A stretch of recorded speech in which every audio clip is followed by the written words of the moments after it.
अमृतकाल के दायरे में और विकसित भारत के साये में जब 2024 के चुनावों का तारीखों को हम देख रहे थे, कितने चरणों में चुनाव है, तो पाया कि कश्मीर की 5 सीटें, 5 चरण आगे बढ़े।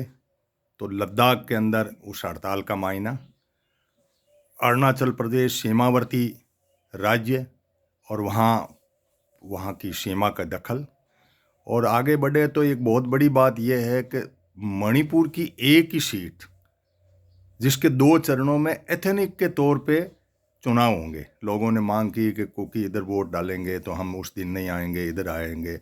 इसके मायने ये है, इस विकसित भारत के इस विकास के सिवाय हमें और भी सोचना पड़ेगा। असम में सीए की आग लगते ही हल्ला हो गया, इधर तमिलनाडु में श्रीलंका की बात को भी हमें पहचानना पड़ता है, तभी पिछली सीटें ऐसे गई।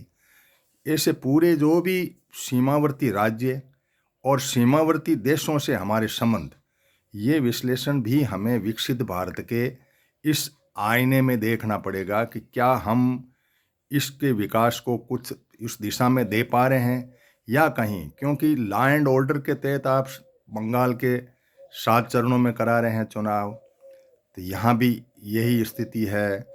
यदि ये पंजाब को आप लास्ट चरण में ले रहे हो, क्योंकि किसान आंदोलन का पंजाब और हरियाणा हमेशा ऐसे रहे हैं, तो किसान आंदोलन के साये में आप लास्ट चरण में ले रहे हैं, तो ये बड़े सवाल हैं आम लोगों के लिए। शांति भारत का पहला उद्देश्य और ध्येय होना चाहिए। विकास, राम राज्य की स्थापना इसी के तहत आएगी कि हम कितना राम राज्य 10 साल में स्थापित कराए। धन्यवाद।